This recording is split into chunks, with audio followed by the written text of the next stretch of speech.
Hey guys, I'm Takiya. I'm Amber. Welcome back to the Table Read, where we chat all things film and TV. Happy New Year, everybody. Thank you guys so much for all your support in 2025. We felt so loved, we felt so accomplished, and we're really excited for what 2026 will bring for us, you guys, and our podcast in general. We were so uncertain whenever we started this podcast. We were like, nobody's going to listen. We had our doubts. I mean, as everyone does whenever they start new things. And we were so amazed at the response. We honestly did not expect to get any interviews our first year, and we got 3, which is huge. We made a bingo board full of guests that we would love to have on our podcast this year, and a few guests are out of our reach, but you got to be delusional, guys. That's what got us the guests that we did last year in the first place, was being delusional. To ring in the new year, we thought we would do our version of Spotify Wrapped, but TV version. So TV show Wrapped 2025. A lot of the shows both of us watched, there are some shows that I just watched or she just watched, but we are going to give you a full recap, our rating, and whether we think it's worth your time or not. All these shows are ones that we watched for the first time, meaning not reoccurring ones that come out on streaming. On my phone, I have a digital spinning wheel just to make it a little bit more exciting so we don't know what show's going to pop up. And the first show that we got is Shameless, which is actually a show that I watched for the first time this year, but Takiya has already seen it. Yes, I think I watched almost all of the seasons, but it was like back when I was in high school. Shameless is about the Gallagher family, who are somehow always surviving in the worst ways possible in Chicago. Frank, the dad, is completely irresponsible, and the kids are constantly trying to hold the family together while also getting into wild, messy situations. It starts off funny and ridiculous, but then you realize life is really brutal for them. Shameless, that show was so good. I think it is probably my top of 2025. I know there's like 9 seasons, and I flew through it in probably like 3 or 4 weeks, maybe a month. And I will say the last 2 seasons without Fiona were really hard to get through because Fiona was my favorite character. But honestly, it was so messy, but I ate it up. I will never forget the first time I watched Shameless. Didn't know what to expect, and all I saw in the intro was ass and a lot. You just never know what you're getting yourself into when you watch the show, honestly. It could be the most heartwarming episode or the most chaotic episode. You just never know. I loved it though, and I feel like too, it's one of the rare shows that shows a very dysfunctional family in the sense of real life scenarios. Like a lot of people deal with what the Gallagher siblings dealt with, having absent parents, the oldest sibling having to take care of their younger siblings. Like that is a very real life stuff. Yeah, and not having enough money for anything, like scraping the bottom of the barrel for food, for money to pay rent, to pay for your heater. All that's very real life, and they show it in a very interesting but entertaining way. Also, guys, if you are just tuning in to our podcast for the first time, we had the pleasure of interviewing Shanola Hampton last year, who played Veronica Fisher on Shameless, and she was lovely. So if you want to go check that out, that is on our channel. But yeah, Shameless, 10 out of 10. Definitely recommend if you are okay with raunchiness. Yeah, ass. Next on our list is Bridgerton. Bridgerton is this super glam Regency drama where everyone's desperate to get married. Each season focuses on a different Bridgerton sibling navigating romance and scandal. And then there's Lady Whistledown, this anonymous gossip writer who kind of controls society by exposing everyone's secrets. It starts off very romance fantasy, but you start to get this mystery vibe trying to figure out who Lady Whistledown is. I recently watched Bridgerton. I'm actually still finishing the last season. They have 3 seasons. The 4th one comes out in just a few weeks. The end of January, yeah. Yeah. And I honestly thought I was not going to like Bridgerton just because it's not something I would usually watch. I remember when it first came out, I did try to watch it and I just I couldn't do it. I wasn't into it. But I actually took the time to watch it because I care about what my friend Amber here thinks. And it's been very good. I personally enjoyed the first season the most, at least so far. Even though season 2 is all about Johnny Boy, Jonathan Bailey, for those of you who don't know, and I love him down. But season 1 it felt so good. I don't know. I just loved it. Do you think that you liked season 1 better? Because I know some people, when it comes to shows that have different stories each season, some people really just like sticking with one person and following them throughout the show. Do you think that's what it was for you? Was you rather would have just stuck with one person and that be the main character, or do you think it was just genuinely the plot was better? I think both in a way, because it being the first season, of course, I was very caught up on Daphne and the Duke, not the Lord. But also Simon. Simon, there we go. Simon, hey. He had to grow on me. He pissed me off a lot, but there were so many layers, and I think Daphne is so badass, and she really stood up for herself, and I think that's also why I love the first season, because it was, like, girl power, and in the Bridgerton world, typically, like, you follow the man's lead, whereas she followed her own, like, herself, basically. But then season 2, even though I was really excited for it, I think the storyline dragged on a lot, with the whole back and forth between their relationship. If you've watched Bridgerton, you know. Um, and I was getting a little bored. I was. But I did still enjoy it, guys. I did. I just enjoyed season 1 more.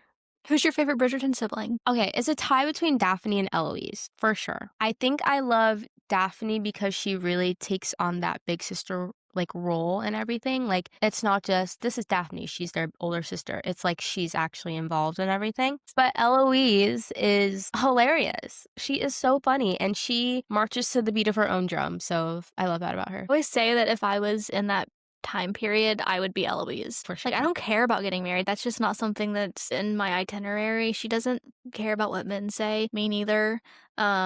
She's just she's just her own person. And I think season 5 is going to be her season, and I'm waiting on it. I also think that you are definitely Eloise because she's very nosy and you are very nosy. I can't help it. It's insane. But I come by it honestly. Like, I'm very self-aware that I'm nosy. Yeah, she says it all the time. Like, I'm not gonna hide it. If you were sitting next to me with your messages open, I'm looking. Oh, yeah, for sure. Me too. And I get so mad when people have a privacy screen. I have a privacy screen, but, like, why do y'all have privacy screen? No, I think I remember we were sitting at the bus stop in London, and we were, because remember it was that day that for some reason the tube wasn't working. yeah, the tube was being so, like how Yeah. ironic we were in London. I know, talking about Bridgerton. And we were waiting for the bus, but the bus, like, never came. It was so weird. And you were, like, on your phone, and I was like, "Do you have a privacy screen?" Because I was looking at your phone. Full on judging me, by the way. And Full meanwhile, on. like, I have mine on my phone. But yeah, I am excited. You know who the new Francesca is now? I do. Yes, and you know that she's gonna end up with a woman, right? I did not. I did not know. Oh my god, sorry. Bitch. It's fine. I'm gonna Okay. anyway. To be fair, it's, like, been out for 2 years, okay? Yeah. But, right now she's with John, right? Yes. The guy? Yes. Okay. So in the books, she ends up meeting his cousin or something, and the cousin's a guy. But in the show, they made it a woman, and you'll meet her at the very end, and they are both hot. And people were mad. Of course they were. I give Bridgerton an 8.5 out of 10. I only didn't give it more than that because second season kind of threw me off a little bit. I wasn't really entertained. But the first season got all my flowers. If you're into period pieces and romance and all that drama, I definitely recommend Bridgerton. The next show we were reviewing that I watched is All Her Fault. All Her Fault is a mystery thriller where a mom goes to pick up her kid from a playdate and suddenly he's nowhere to be found. The woman who answered the door swears she's never heard of her or her son. It feels like a kidnapping procedural at first, but you slowly realize this show is way more about guilt, deception, and how far people will go to protect their own version of the truth. I will say All Her Fault. It took me a minute to get into it, but I thought it was great. If you like a good plot twist, this is, like, definitely the show for you. I was kind of unsure what was going to happen at the end, and the ending plot twist, I don't know if maybe I just wasn't paying attention the whole time, and, like, there was pieces that I could have put together, but I was genuinely shocked. And I'm not going to say any more than that in case you do watch it. But it was also, like, kind of weird seeing Dakota Fanning play a mom. My gosh. Yeah.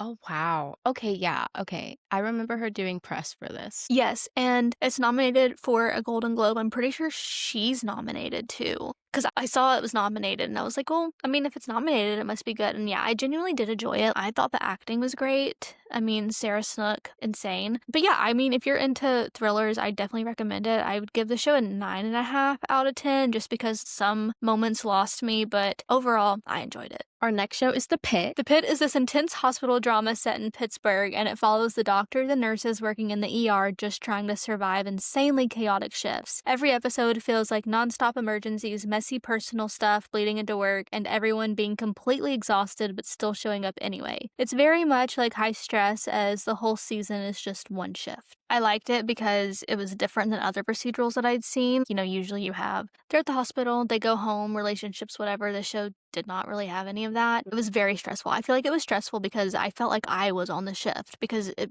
was the whole season. And it's very different, like you said, from other procedural shows, especially medical shows like Grey's Anatomy or Chicago Med. Those, you see relationships, you see family problems, all of that, which you did see a bit of a family problem dynamic within the pit with a few characters actually. Yeah. But it's less about relationships and family drama and more about what actually is going on in the hospital, which I love. And you see too, we talked about this in our episode about the pit, which promotion here, if you haven't seen it, we have an episode fully devoted to the pit. Go watch it.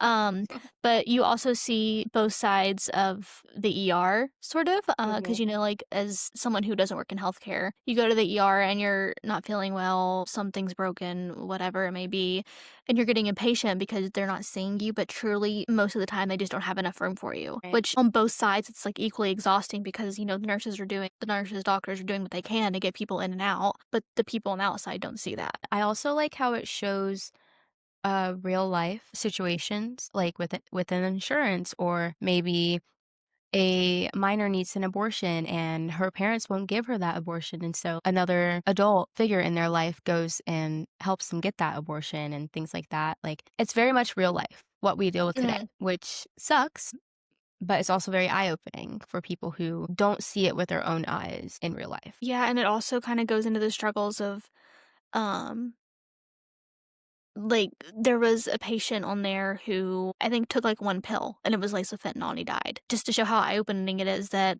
one little pill or whatever it may be could change your life, because he wasn't even into drugs. He Mhm. was up late studying with friends, took a Xanax, and it was laced, and then that was it. And it kinda shows the outcome of that, the parents, how damaging that is, you know, to experience, especially if it's one of your friends. So it does just, like it shows a lot of really heavy issues. It's very detailed and it's a very layered show, which a lot of people probably wouldn't be into The Pit as much as they are into other medical dramas, but I think it's because of how real the show is. I mean, there's a mass shooting episode where they Yeah. lose a bunch of people and everyone's basically in the ER. They have people who are injured or hanging on to life barely in the ER because there's just not enough space, and then neighboring hospitals are full. And Mhm. the pit is a smaller hospital, which you see within the scenes. Also, like you were saying about the mass shooting episode and it having Robbie's stepson Mhm. come in and he didn't know well, first he didn't know if his stepson was okay or not.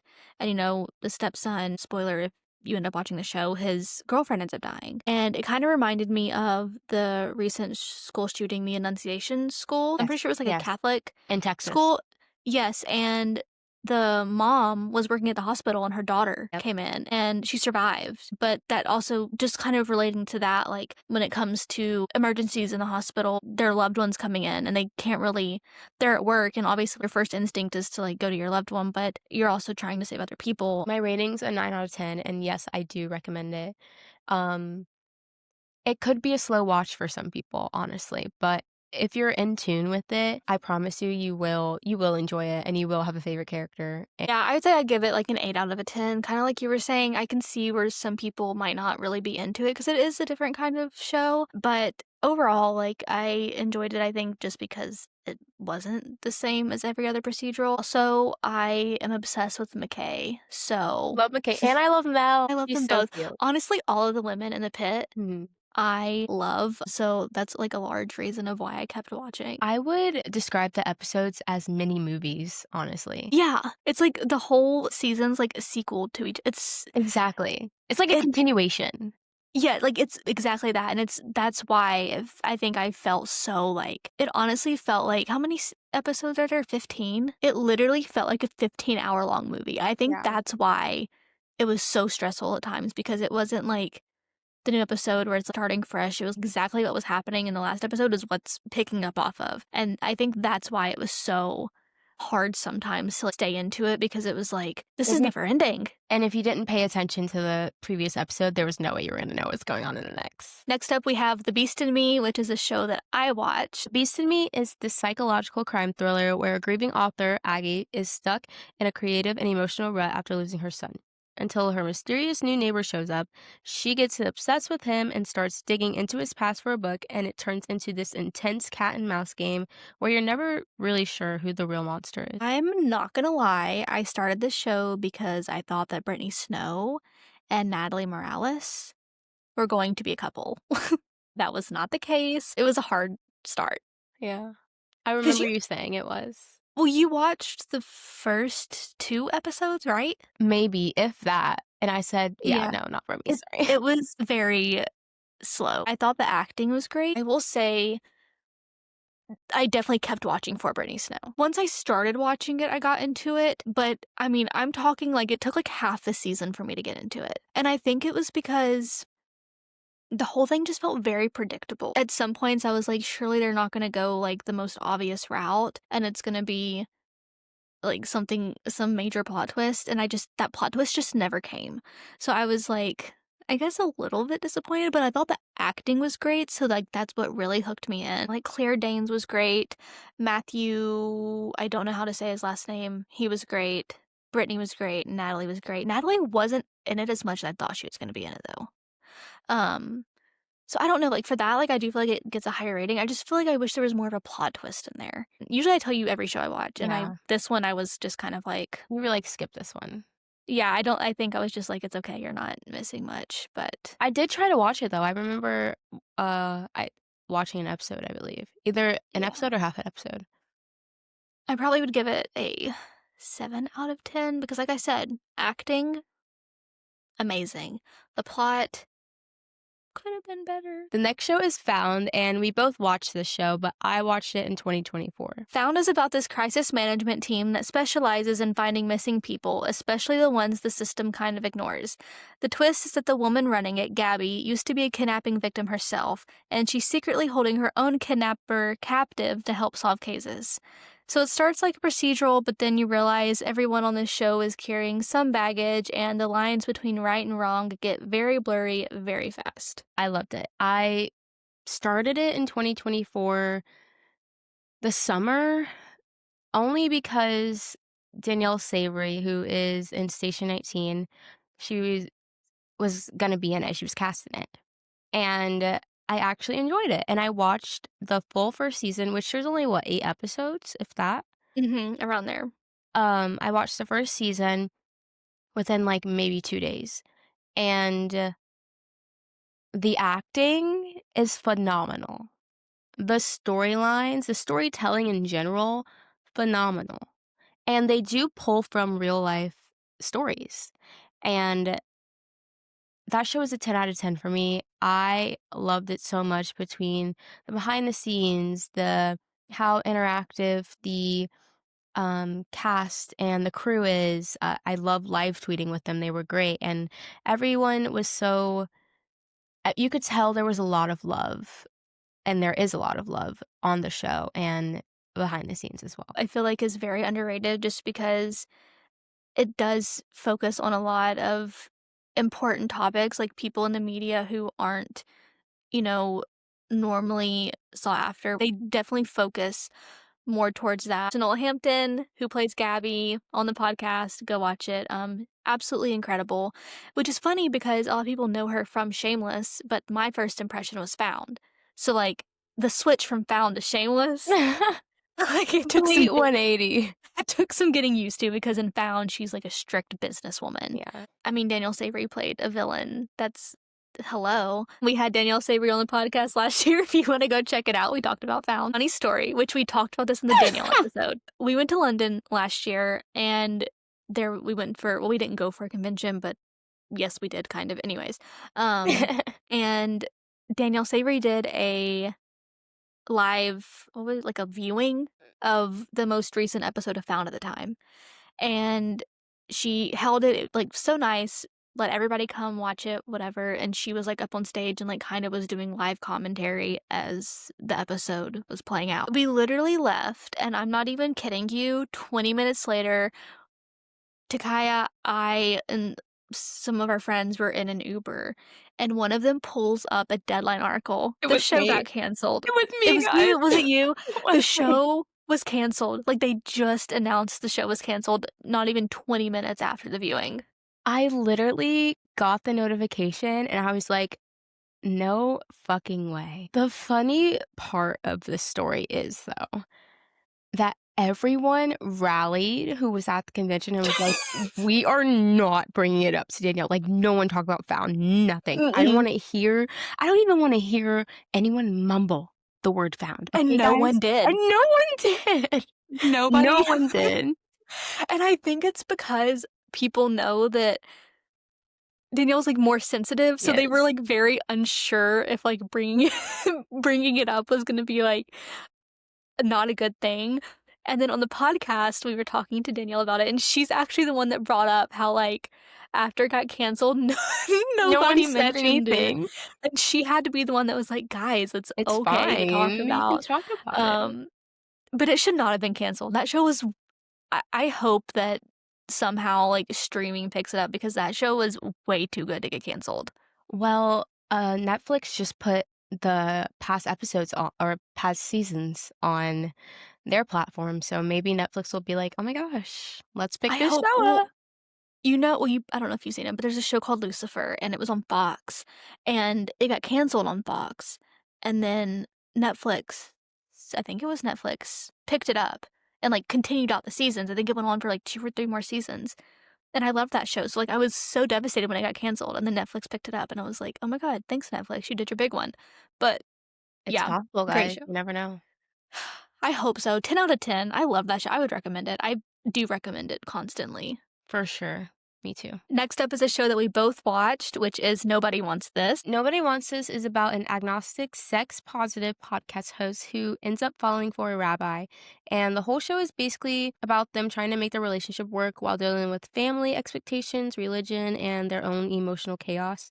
It's a very rom-com vibes, but also really honest about how hard dating actually is. It lost me at some points, but I think what kept me watching it is the portrayal of a healthy relationship, like what a healthy relationship should be like. Because they did go through their ups and downs and they did argue like a few times, but it was never anything drastic. And they talked through their problems a lot. And a lot of shows you don't really see it at all. Yeah.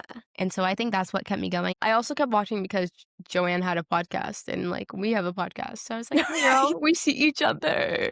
Art imitates life. Except ours isn't, like, sex positive. I mean, it can be. Yeah, we are sex positive. See? Sex We are. positive.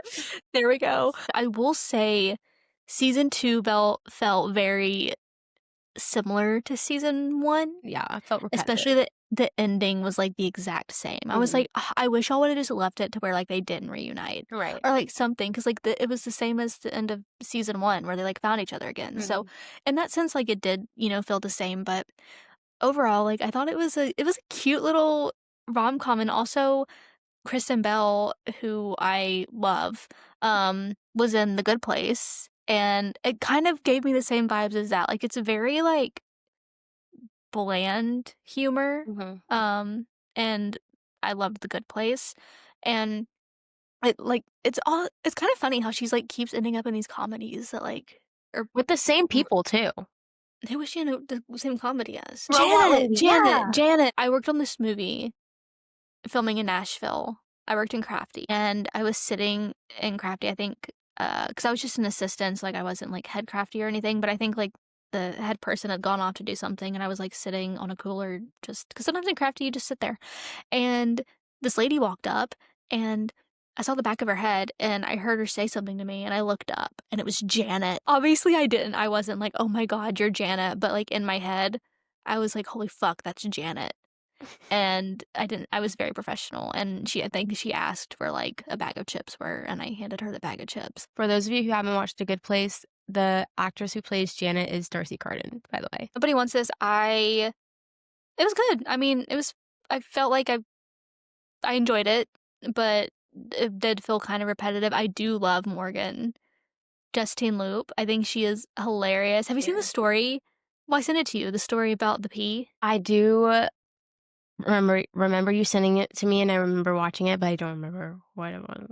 Okay, so basically, I guess on set, Kristen Bell was like the prankster. And Justine, who plays Morgan, wanted to get her back. And I guess Kristen is also like very just in tune with what's good for her immune system and her body. And she's like always willing to try new Oh, things. no. So Justine set up this like 2-month long prank where one day she was like sitting in her they were on set and she was like gets on her phone and she's like talking to the PA and she's like, "Hey, there's like a mason jar in my fridge. Can you just bring it to set? Also just to let you know it's urine. Like just so you're okay with that." And Wait, I she don't remember this. Okay, yeah. So basically this is what happens. So she calls the PA and she knows that Kristen's like me apparently, very nosy. So she knows that Kristen's listening, but she doesn't like engage her in it. So this is what makes it great, is she doesn't engage Kristen in anything. Kristen's just like sitting there being like, "What the fuck?" And so the guy, I'm sure the PA's in on it, but she's like Yeah. pretending. And so the PA brings the mason jar of pee, but it's really chamomile tea. And so she's drinking it on set and then like for 2 months straight. And then on April Fool's Day, she gives Kristen a cooler, and it's like a bunch of different colored chamomile teas. And Kristen opens it and is like she thinks it's Justine's urine.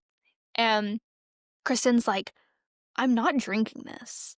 And the funny thing about it is too is Kristen like called her like doctor, and the doctor was like, "I mean, there's better, like you can take vitamins, but like it's not bad for you, I Her guess, if you doctor can was drink it." probably so concerned with her mental state.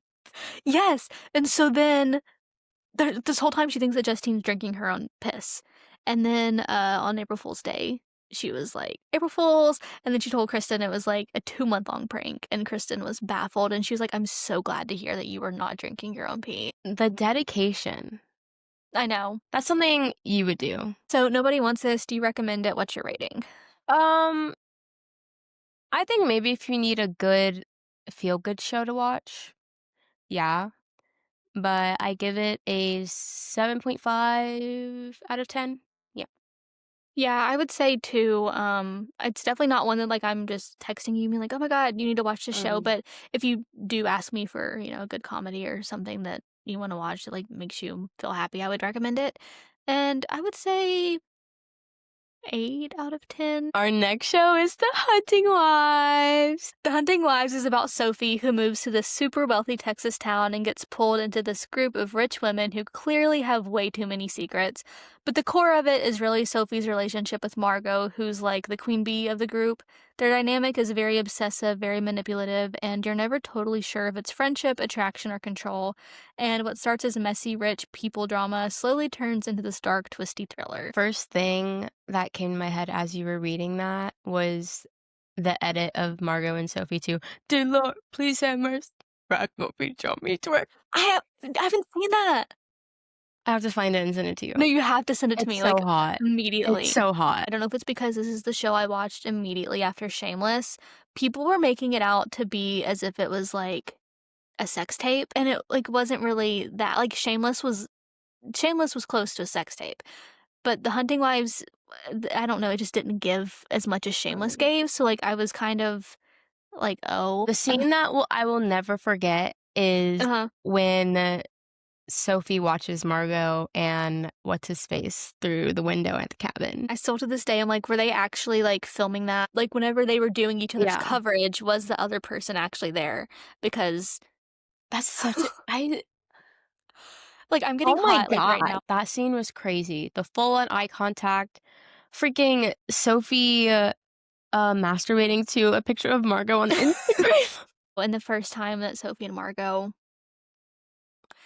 The like, locked legs.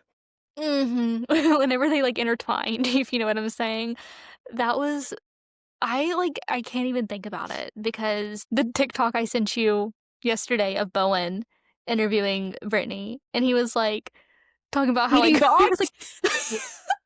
he was like, "And then y'all were, like, eating box," and he was like, "I was sweating," and I was like, "No, that's actually so valid." Actually embarrassing how much this show makes us smile. If the show was bad, Sophie and Margot would save the rating alone. Like, who cares about the plot? No, I truly do feel like a lot of the show's renewal has to do with Sophie and Margot. Oh, for sure. For sure. And, like, I did rate this show, I did a TikTok rating, and I did rate it an 8 out of 10 just because I feel like the plot was a little bit predictable at times. Mhm. Like, there was some, instances where I was like, "Okay," but I kind of, like, clocked that it was Margot when I saw the boots in, like, episode 4 or whatever, 2, See, 3, whatever it was. I didn't clock that, and I was one of the only people who didn't, because I saw so many TikToks who were like, "Guys, you didn't see the boots?" No, I didn't see the I think fucking boots. You think I was paying attention to fucking boots? did I text you? And I was like, "Oh my god, it's Margot's boots." And then I was but then But I, I like had watched it first, I think, right? yeah, you had watched it before me, yeah. Yeah, And and then so I I was psyched trying not to, myself. like, say anything. Yeah, and then I was like, "No," because then they started going down different, like, rabbit holes, and I Mhm. was like, "Okay, it's not Margot because that's too obvious." But nope, it was Margot. The scenes that shocked me the most was when Star and Jill were murdered. Like, that was so insane. I was not Mhm. it was a literal double homicide. Like, I was It not expecting it. Jill was crazy. She was so fucking crazy, and she was in love with her son, like, It infatuated with her son. it was giving what the show that like, The Girlfriend that we're gonna talk Oh about my god, later. yeah.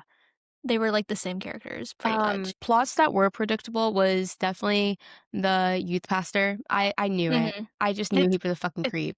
it's so typical. It happens way too often. Margot blaming Sophie, I was ready to boycott because, Marco, what the fuck? like, y'all are girlfriends. Y'all are literally y'all have eaten box each other. How are you gonna sleep with her and then blame her? Then just like kick her to the freaking curb.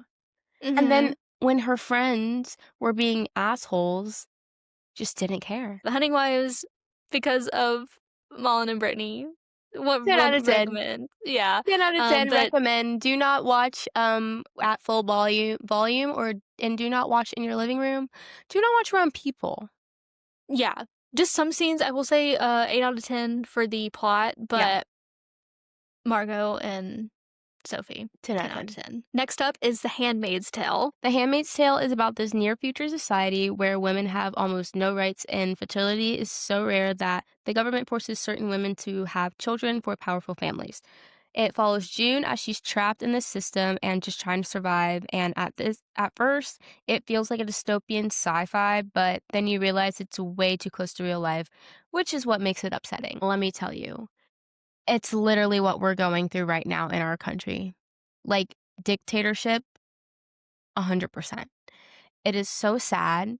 It is scary watching it as a woman. What they're doing is very much illegal, obviously, and no one's there to stop it. I remember before I started this show, someone had told me they had to stop watching it because of how upsetting it was, because we're living that in real life, low key, in a different way, of course. Although it's a hard watch, it kept me entertained all the way through, and the acting is phenomenal. Elizabeth Moss plays June, who is the main character, and her acting is so phenomenal. She's so diverse, and I applaud her through the entire series. I could not imagine being female, being a mother, having a kid, and also having to portray her character, because in the show, your children are basically kidnapped away from you and you're separated. And they're essentially given to new families, which in itself is horrible. And it kind of reminds me of ICE within our world in the United States. Yvonne don't know how to say her last name and I don't wanna butcher it, but she plays Serena, who is June's family who she's assigned to, and it's a rocky relationship. It's very back and forth. Serena does have a heart, but her husband has so much authority over her and everything that she just follows what he says. And then also June kind of she talks back and it takes her a while to learn the rules and they bump heads a lot. But June is able to see her daughter because Serena sets it up and all the it's such a crazy dynamic, and it's abusive, and it's a cult, basically. It's literally a cult, and it's so amazing and scary and all of the above, and I 10 out of 10 recommend, and it is a hard watch. I will say it can be hard on your mental health, especially if you are opposed to what's going on in our country right now. The people are being separated from their families. You have a husband, a wife, and you have their kids. They're all being separated. I thought it was like the men were the bad. Like, is it a higher power? Like that's like the bad people? The first episode, it's June and her husband and her daughter. They're in the woods running, trying to escape because they're chasing them, trying to kidnap them. It's June and her daughter who gets caught. Her husband keeps going. Her husband spends so long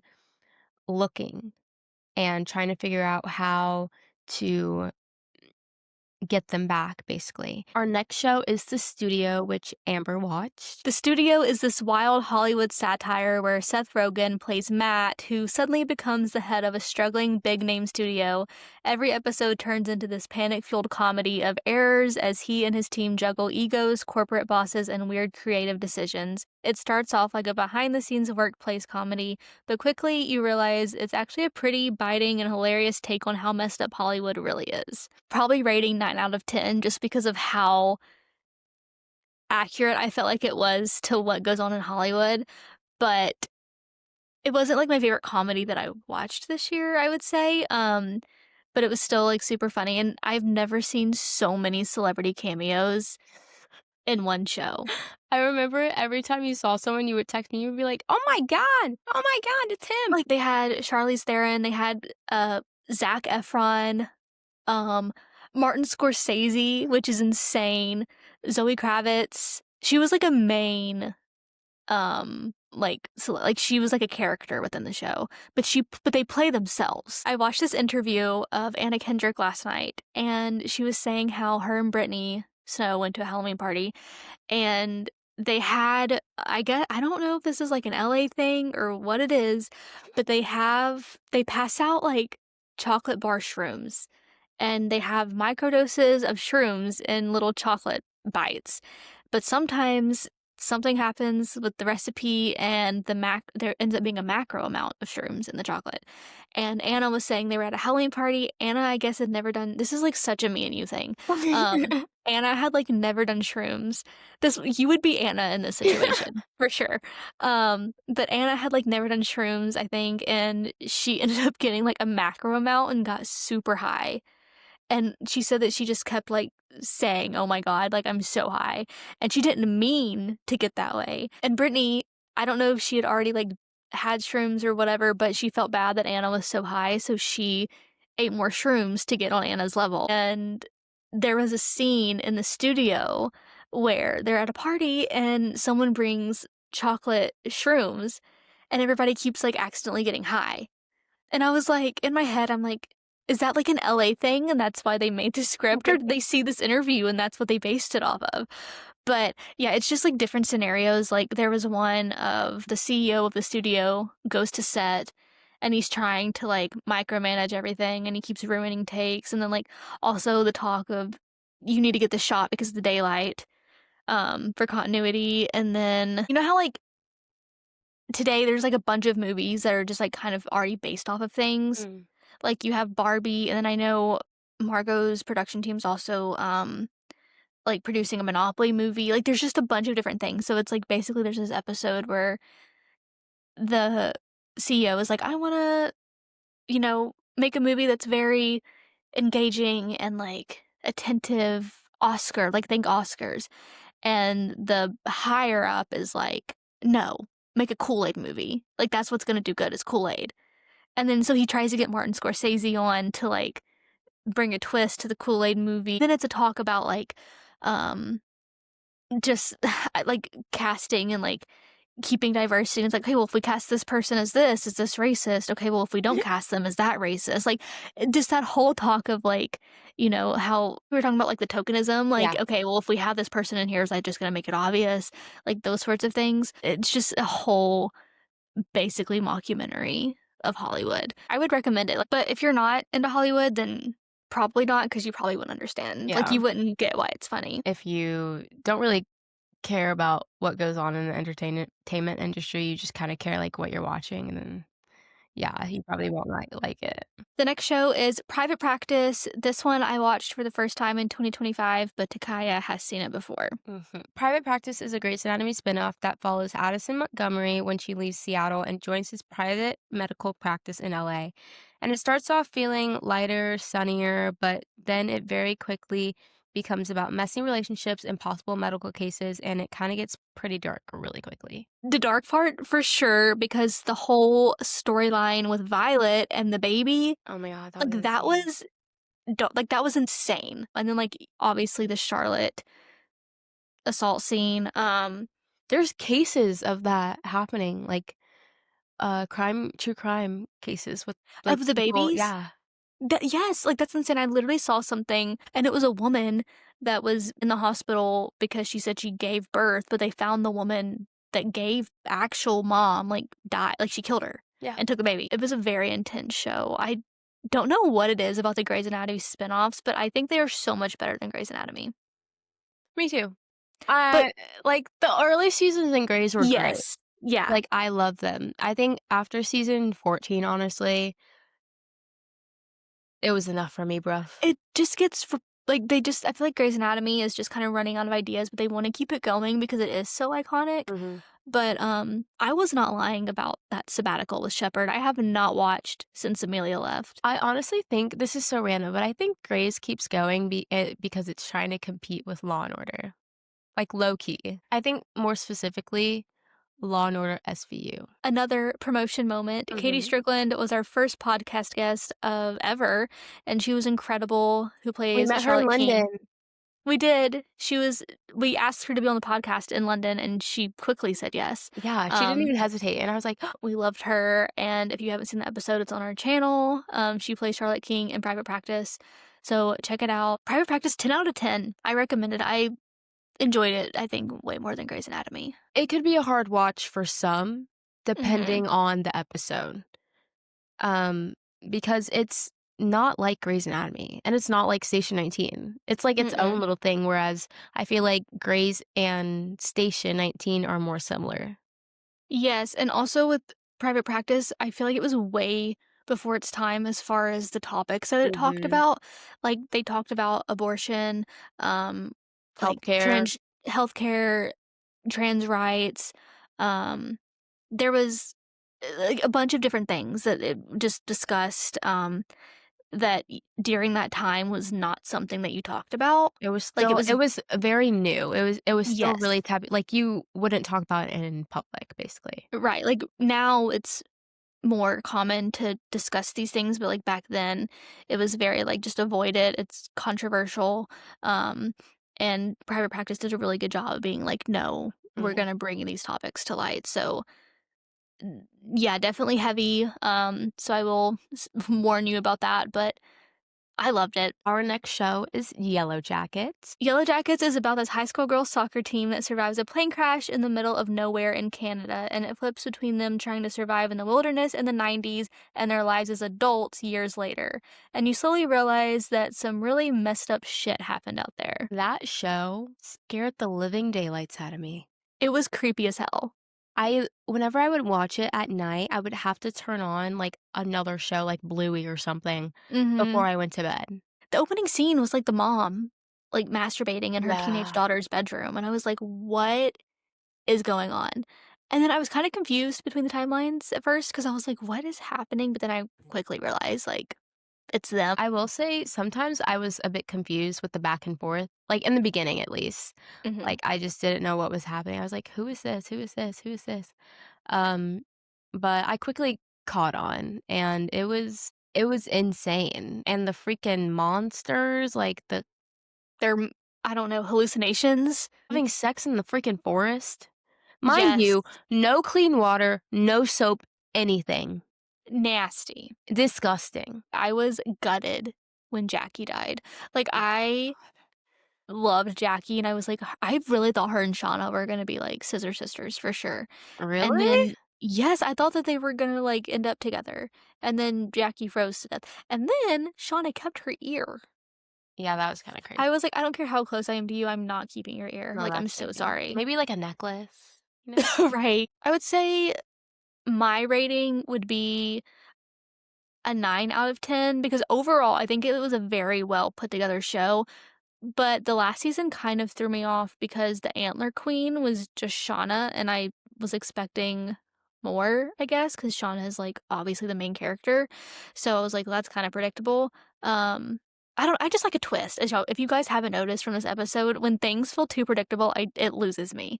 Um, but I don't know. Like, it was good. I just wish that it would've been a little bit more, but next season's their last season, so we'll see. I can't give it a proper rating right now because I'm not done with it. Guys, I thought that after the 2 seasons that are on Netflix, it was like, that was it. I texted Amber, I was like, "Oh my god, like, when is the next season?" Like, blah, blah, blah, and she was like, "Girl, It's what are out. you talking about?" But it's Like on yeah. Prime. So I still need to I don't know if I don't think I ever started it, so I need to finish it or Yeah. start it. But I think with the 2 seasons that I did watch, I would give it 8.5 out of 10. I will say it's not a show that I feel like you normally watch. No, not at all. I feel like you're definitely more of, like, a feel-good, Yeah. lighthearted kind of person, and But I I'm do more love of, like sappy. like, sappy, like, yeah, that's what I'm saying, like bittersweet, yeah. but I don't do that whole, like, demon shit or, like See, I do. Like, not, like, in real life, but, like, I definitely like the more, like, dark, twisty thrillers, and you like them like, you like a good mystery, but I feel I like like a the good true hunting wives crime. level. I like a good Yeah. true crime, for sure. Would I recommend it? Okay, here's the thing, I actually have had people ask me, and I'm like, "If you're into the creepiness, go for it, but if you don't like that creepy stuff," like, my Yeah, mom asked me, and I was like, "No, don't watch it," yeah. because she would hate it. So, I would recommend it if I know that you're into that. It could be a little scary sometimes. My next show is The Night Agent, which I have seen this, Takiya has sort of seen it. I gave up halfway through, I'll be honest. The Night Agent is a political thriller about this low level FBI agent who answers a phone in the White House basement that's only supposed to ring in a national emergency. And of course, it does. He gets pulled into this massive conspiracy involving government cover ups and people you just absolutely cannot trust. And every episode ends on a cliffhanger. I loved this show. I will say I liked season 1 a lot better than season 2 because season 1 it was definitely more of like a who done it and you didn't know who was like I guess in charge of all these problems that were happening and it had a really good twist. So I loved season 1. I liked season 2 because there was a new character introduced named Noor and I loved her. The actress is actually in the new season of Chicago PD, and I remember people on, like, my TikTok were, like, thirsting over her, saying she was, like, the next Lucy Chen, Oh, but I know who you're talking about. I can picture yeah, her now. You mentioned Lucy Chen, and I yes, was like, you sent me a like, picture. I know. Yeah, she was in season 2, loved her. I will say, though, I don't know if I'm gonna watch season 3 because the lead girl's not gonna be in it. Like, you have Peter and Rose, who are the 2 main characters, like, Rose is who calls the hotline that launches Peter into, becoming this whatever FBI agent. And she's like not going to be in season 3 and I'm like she's the lead. Like I don't it makes no sense. And it's not because she didn't want to come back. It's because they told her that her character didn't serve a purpose for that season. She started the entire show. I was like, who cares about a man? But yeah, I mean, I would recommend it honestly. I thought it was a great watch. I guess it's not everyone's cup of tea if you're not into thrillers, but I still think you should give it a go. I think it was hard for me because I don't like to be confused. Like, if you're confusing me too much in the show, you're gonna lose me, and then I'm gonna give up on you. Which is, I think, exactly what happened with The Night Agent. Because I don't even think I finished season 1. I remember them jumping out of a hotel window Yes.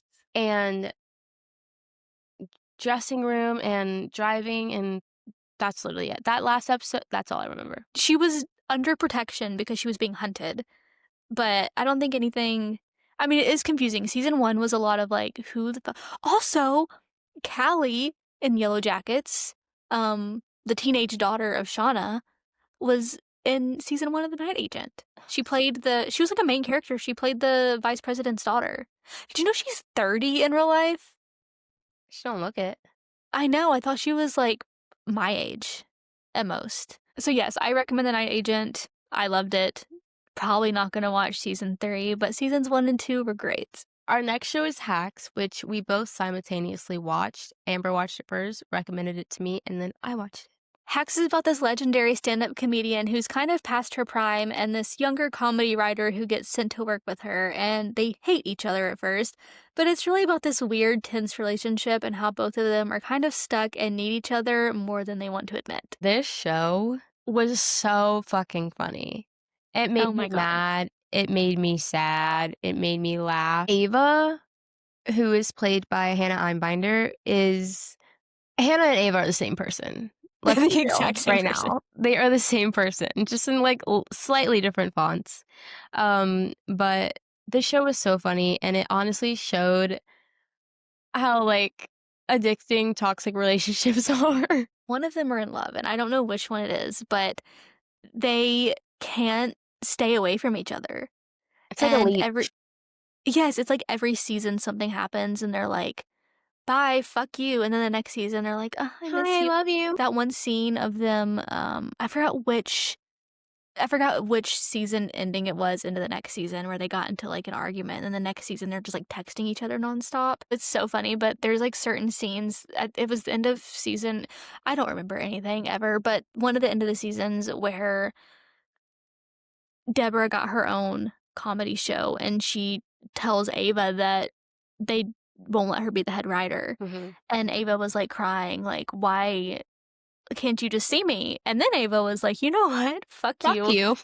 She's like, you need a new head writer? Well, it's either going to be me or everybody's going to find out that you slept with the CEO. So And make your pick.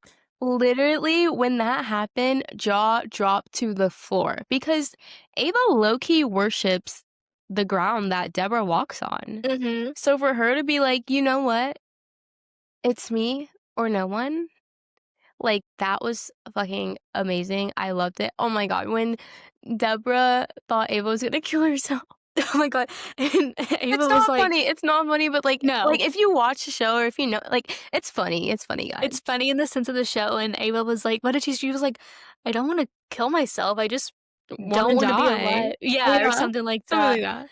And I was like, "You know what, Ava?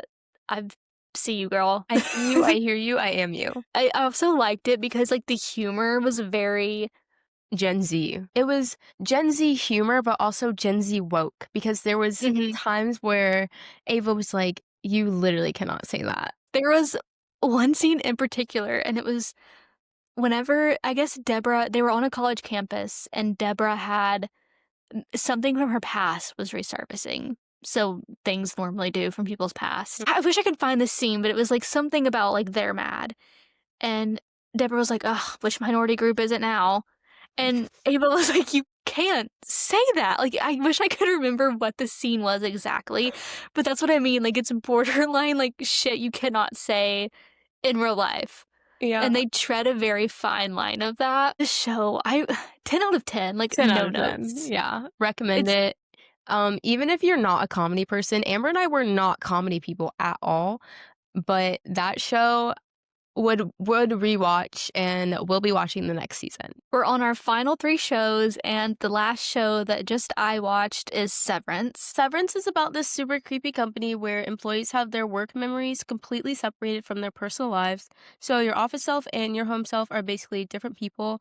It starts off kind of like a weird office thriller, but then you realize there's a lot of really dark stuff going on behind the scenes, and you can't trust anything or anyone. I loved this show down, and I know I recommended it to you, so, like, my answer to that question is yes, I recommend it, but you couldn't get into it. I couldn't get into it, guys.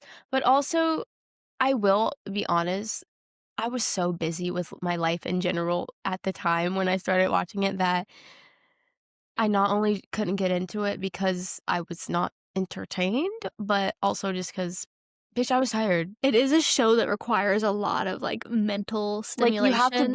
you have to be there. Yes, and I don't know, I will say I was very whenever I first didn't know what the show was about, I wasn't not sure what to expect because whenever I went into watching it, I honestly don't even think I read, like, what it was about. I was just like, everybody's raving about it, and I thought that Brett Lauer, she won an Emmy for her performance as Helly R/ Helly E, whatever, in the show. Um, on her note, she had, like, "Let me out" or something, like, it was written on the back of her note card, and it was like, "Let me out," and everybody was laughing, and I was like, "I don't get it," but now it's funny because in Severance, like, your your personal life and your work life are completely separated, so you don't even know who your coworkers are, Right. and if you were to go into work and, like, let's say, like, your wife like, that is an example in the show where one of the workers, his, like, wife comes to visit him, and he has no idea who she is. Like, they call them their innies and their outies, which is like a belly button, I don't know. That's literally what it reminds me of. But there's this is one show where the twist had me every time. In season 2, there was this one twist, which I don't wanna spoil it because if you Just in case I watch it. just in case you watch it and also just in case, like, it's just if people listening to this are, like, watching or planning on watching it, this is a huge thing. I think truly at this part, I just wasn't paying attention because, like, now that I think about it, there were so many signs. But in season 2, there was this one twist that I was jaw dropped. But I love that show so much, and it's so weird, but, like, in the best way possible.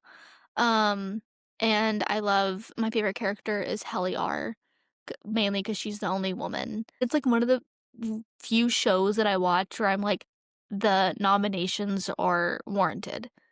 Like, it is so insanely good. Also, not even just the acting, but, like, the camera work and the editing is fucking insane. Yeah.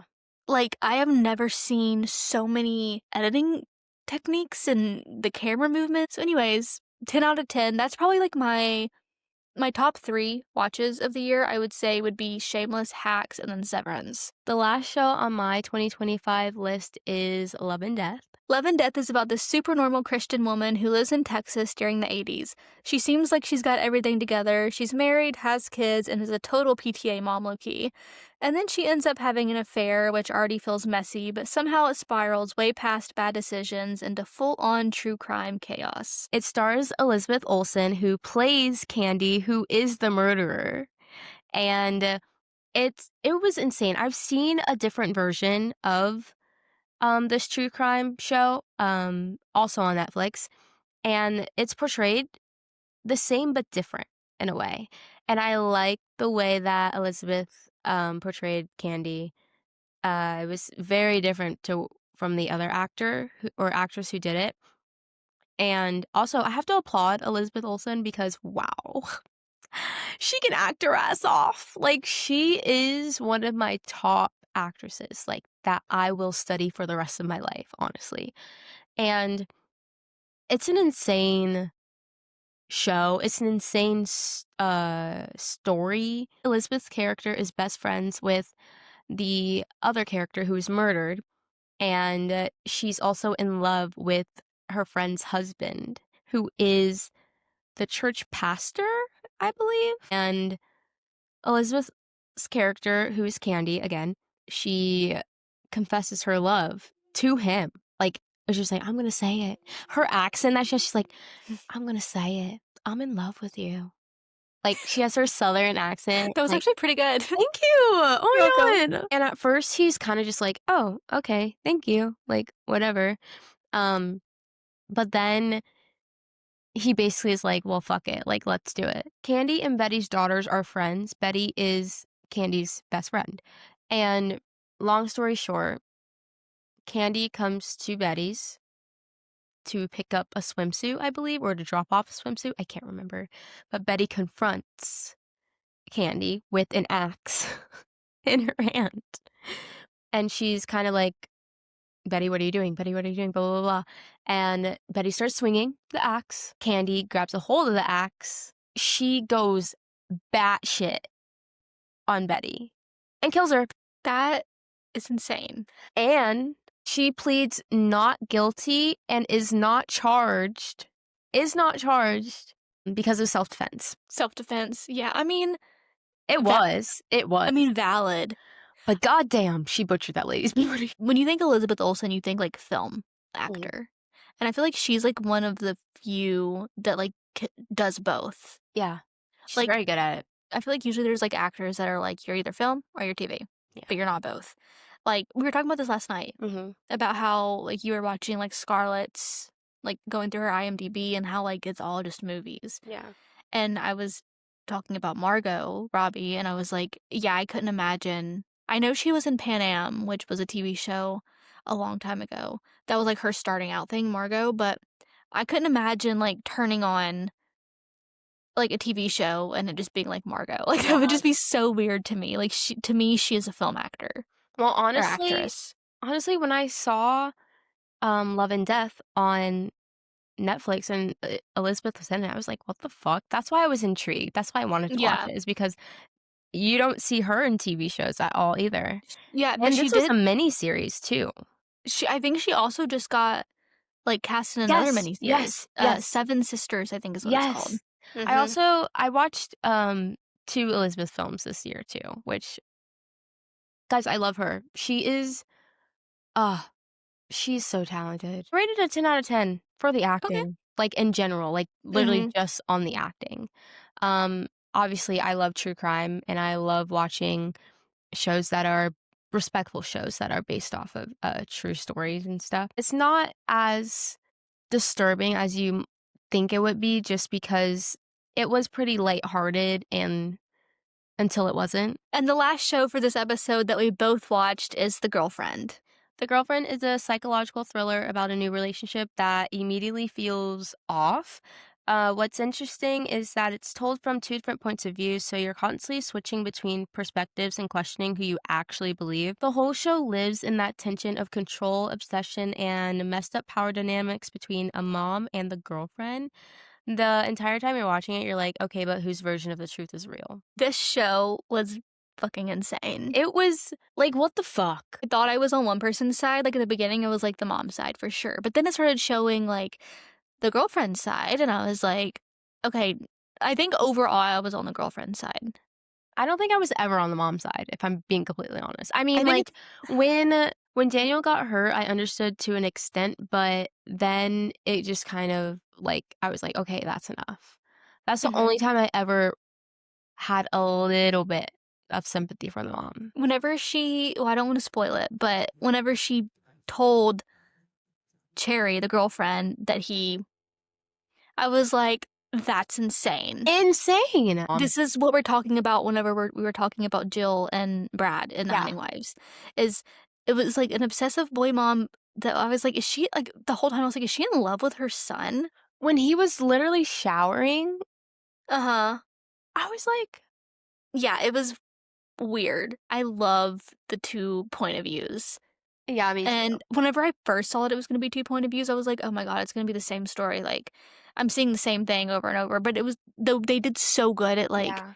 matching up the timelines and making it completely different. I ate this show up. Also, Olivia Olivia Cooke! Cooke, She is stunning. I knew who she was because she's in House of the Dragon, which is, like, the Game of Thrones spinoff, but I'd never seen it, but in this show, I was like Whole I don't think I've ever started watching a show and been like, "This person," I was, like, mesmerized at how stunning she was. I literally started watching it because Amber was like, "You have to watch this show. The show, Olivia Cooke, is so pretty." 10 out of 10 for the show. I mean, I recommend it even if people don't. I don't care, even because 'cause you're not really into that kinda stuff, and I was like, "Watch it," and you liked it. Yeah. So, 10 out of 10, recommend. If you don't like it for the plot, watch it for Olivia Cooke. I also give it a 10 out of 10. I did not like the mom. I thought she was fucking batshit crazy. The ending was so insane. I know, with a fucking cat. I was like, "This is why I don't fucking like cats. They're always fucking shit up." That's why I'm like, is there gonna, because, it's based off of a book, so I Yeah. was like, There is has there, to be a second season. like, make it like The Hunting Wives. The Hunting Wives didn't have a second, like, they just are going off of basically their own ideas now Right. because it was just one book, and now they're like, whatever, Mhm. people liked Sophie and Margot, so we're gonna keep it going. So, for this one, they could just make shit up. Cherry could, like, kill Daniel and then, like, keep the cycle going. Kill Daniel, get with the dad. Not what I had in mind, but I could see, you know, that I wouldn't put it past her. I wouldn't either. That concludes our 2025 TV show Wrapped. We're really excited to bring you guys more episodes and content this year. If you guys have any video recommendations or people that you want to see on the podcast, please feel free to let us know in the comments. Thank you guys so much for tuning into this week's episode. Be sure to come back next week and follow our socials to stay up to date on guests and other fun things.